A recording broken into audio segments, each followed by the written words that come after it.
인문학 열풍은 학교에선 불질 않아요.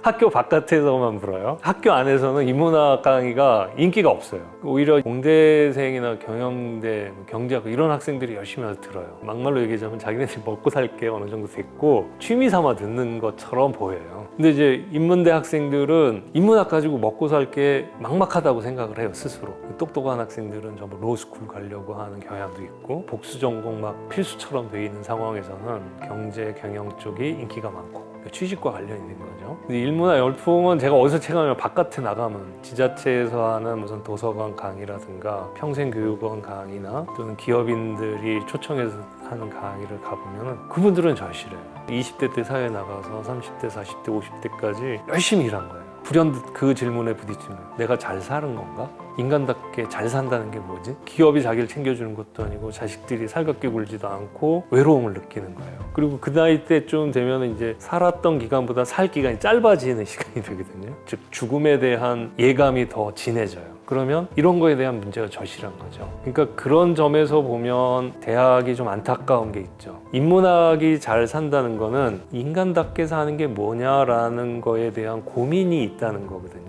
내가 어떻게 사는 게 옳은 삶인가? 나는 나를 어떻게 할 때 가장 만족시킬 수 있고 행복할 수 있을까? 이런 것들을 고민하면서 자기의 삶을 준비하는 것과 일단 대기업에 가야 되고 돈을 많이 버는 데 가야 되고 안정적인 데 가야 되고 이런 것에만 관심을 갖고 자기 미래를 준비하는 건 크게 다르다고 봐요. 그래서 어떻게 보면은 젊었을 때 인문학에 대한 빈곤은 사회 전체 빈곤이 될 수도 있을 것 같고 사회 전체를 각박하게 만들 수 있을 것 같아요.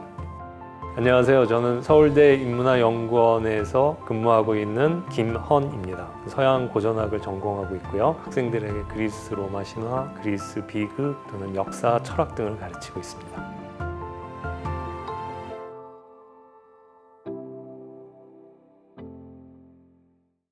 저는 처음에 대학에 들어올 때 사범대 입학했었습니다. 불어 공부와 철학 공부를 같이 이렇게 병행해서 했었습니다. 누구나 한 번쯤 그런 생각은 하잖아요. 내가 왜 살아있지? 그리고 이 세상은 뭐지? 이런 아주 근본적인 질문을 던지잖아요. 근데 저는 개인적으로 그게 아주 심각하게 다가온 적이 있었어요. 고3 올라갈 때 아버님이 돌아가신 거예요. 제가 믿고 의지하던 분이 없어진 거예요. 그냥 보고 싶은데 볼 수가 없고 불러도 대답이 없고 나도 언젠가 저렇게 되나? 이런 생각이 근본적으로 들면서 내가 살아있다는 것 자체가 되게 불편하고 어색하고 그런 거예요. 근데 이제 2학년 때 서양 고대 철학사라는 과목을 들었었어요. 선생님이 이태수 선생님이셨는데 그 선생님 강의를 듣고서는 아주 매료됐었죠. 철학이라는 게 질문을 던지는 학문이다. 답은 틀릴 수 있지만 질문은 틀리지 않는다. 그래서 우리가 철학자로 기억하는 사람들의 대부분은 그 사람들이 냈던 답 때문이 아니라 그 사람들이 던졌던 질문 때문에 아직도 살아있다. 왜냐하면 그 질문은 어떤 누구라도 이 세상에 살면 한 번쯤 던지는 질문이라는 거죠. 그리고 그걸 막 이렇게 파헤쳐 나가는 작업들을 선생님이 설명해 주니까 내가 저 공부를 하면 내가 가졌던 문제를 좀 더 명료하게 만들 수 있겠구나. 서로 막 다른데도 그 사람들이 공통적으로 가졌을 문제 이런 것들이 막 절실하게 공감이 되는 거였죠.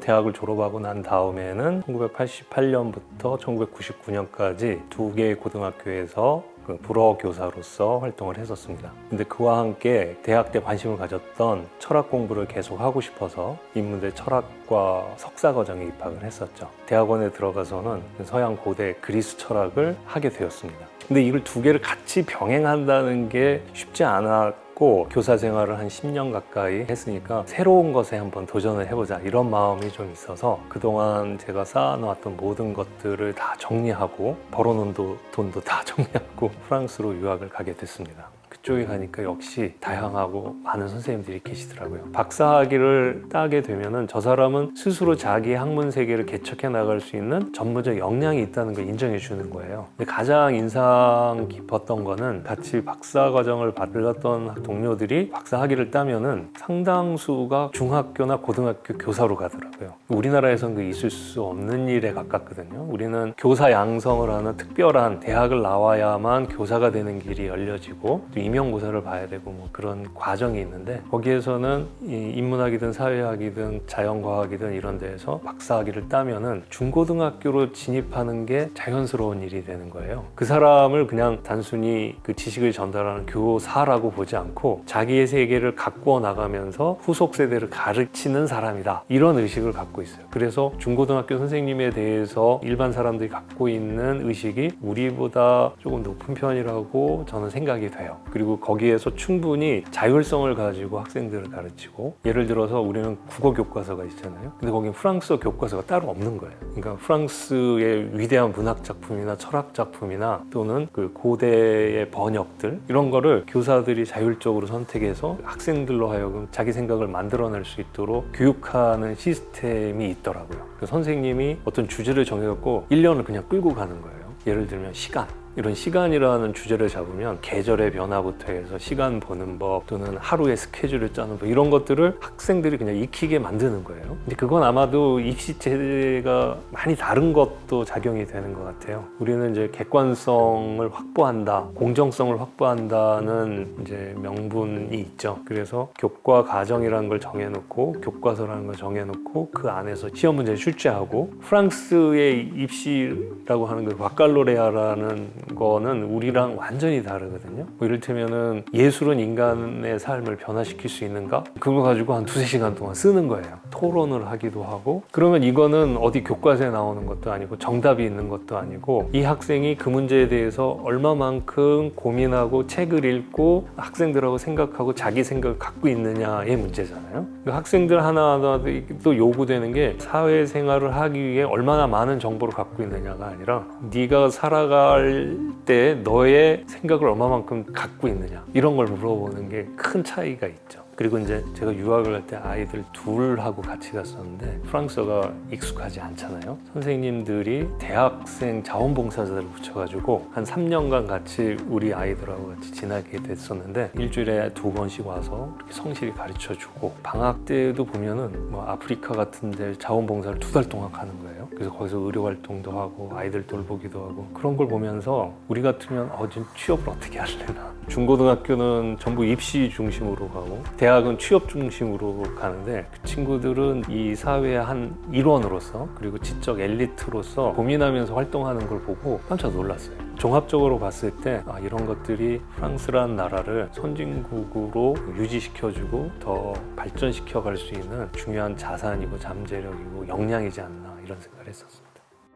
미래를 준비하는 교육이 무엇이어야 되는가, 잘 적응하려면 무엇을 공부해야 되는가, 이런 질문을 받았을 때 앞으로 어떤 기술이 뜰지, 그리고 어떤 기술을 가져야 내가 잘 살 수 있을지, 이런 쪽에 맞추는 것 같아요. 그런 쪽에서 인문학이 들어설 틈이 많이 없어 보이긴 하거든요. 그런데 이제 근본적으로 이런 질문을 던질 수가 있는 거죠. 저 기술은 인간에게 무엇이어야 하는가? 과학도 그렇고 기술도 그렇고 이 모든 것들의 주체는 결국 인간이거든요. 인간에 대한 깊은 이해가 없다면 이것들은 인간에게 재앙이 될 수도 있다는 거죠. 그것을 왜 해야 되는지 모르기 때문에 아주 극심한 격차도 생길 수 있고 불평등이 생길 수도 있고, 그 인문 할 때 이제 문을 우린 그럴 문자를 쓴다고 보는데 원초적인 뜻은 문이라는 뜻이거든요. 그래서 인문 하면은 인간이 새겨넣는 문의가 돼요. 이 책에 새겨져 있는 글자만을 보는 게 아니라 이 바깥에 인간이 저질러 놓은 모든 것들이 되는 거죠. 밭을 갈고 집을 짓고 성을 쌓고, 그러니까 그것들을 보면서 도대체 인간은 무엇인가? 왜 이런 것을 여기다가 만들어 놨을까? 이것을 만들어 놓은 건 좋은 건가? 또는 올바른 건가? 이런 이제 가치 판단을 하면서 인간이 무엇인지를 물은 다음에,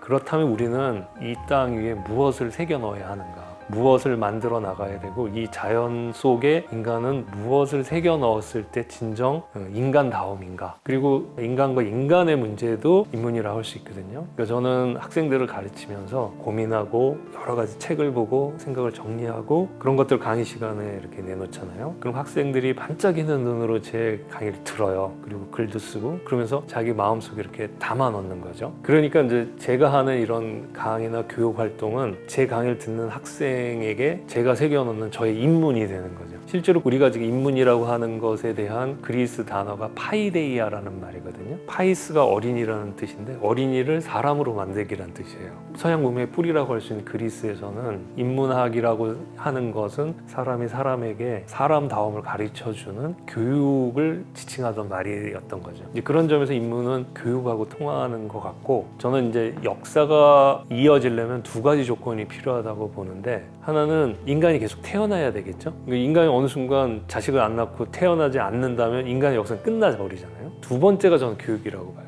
지금 자기가 살아온 그때까지 쌓아온 정보와 지식과 전통을 다음 세대에게 전달해주고 얘네들이 그걸 받아서 그걸 이어나가고 이어나가야만 인간의 역사가 나오는 것 같아요. 물론 새로운 세대는 기성세대의 지식이나 정보를 가지고 그거 그대로 사는 게 아니라 자기가 살아가야 될 세상을 새롭게 만들고, 그렇게 만든 세상에 적합한 정보와 지식을 새롭게 만들어 나가니까 일종의 발전이 있겠죠. 이 교육이 빠지면 그냥 동물들의 종족 보존하고 다를 게 없어져요. 그래서 저는 인간의 역사라고 한다면은 계속 사람이 태어나야 되고 그 사이사이에 이를 연결해주는 교육이 있어야 된다. 교육이 어떤 속성을 갖고 있나를 잘 살펴보면 일단 기성세대가 자기가 갖고 있는 것을 전달해 주는 거예요. 우리가 여기까지 이렇게 살아왔어. 잘 알았지? 하고 이제 전해주는 거죠. 이제 그런 점에서 보면은 일종의 이제 보수적인 측면이 있어요. 그러니까 우리가 이만큼 가져왔고 이게 우리가 지금까지 가져온 것 중에 제일 쓸모 있고 제일 가치 있는 거야. 그런데 교육의 이런 성격만 강조하면 교육이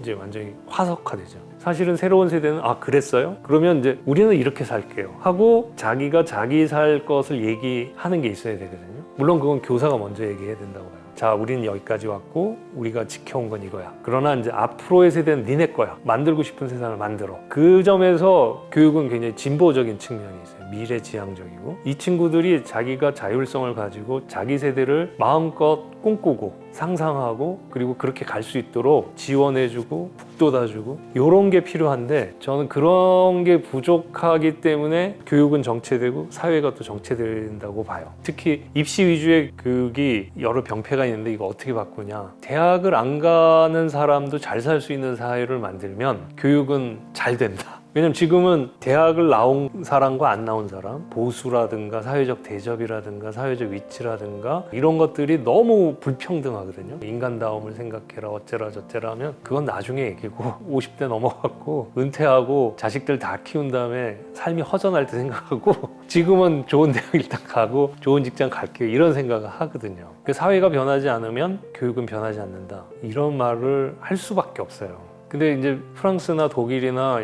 유럽에서 교육 문제가 우리보다 심각하지 않은 이유는 거기는 고등학교 나와서 기술을 가져도 적절한 노동량을 하면서 괜찮은 보수를 받고 사회보장이 잘 돼 있거든요. 그런 사회에서는 공부하고 싶은 사람 공부하고, 그리고 고등학교 교육에서도 어떻게 친구들과 잘 사귈 수 있을까? 법은 왜 지켜야 되고 지키지 않으면 사회가 어떻게 되는 거예요? 한 사회에 잘 적응할 수 있도록 시민으로서 또는 전문인으로서 직장인으로서 잘 살 수 있게끔 많은 교육이 이루어지거든요. 이제 그런 점에서 미래 교육이 어때야 되느냐? 그러면 뭐 미래는 뭐가 유망할 테니 이런 교육을 시켜야 되고 저런 교육을 시켜야 되고 이런 얘기보다도 교육의 이 두 가지 측면에 충실한 교육이 중요하다. 저는 이 얘기를 꼭 하고 싶어요.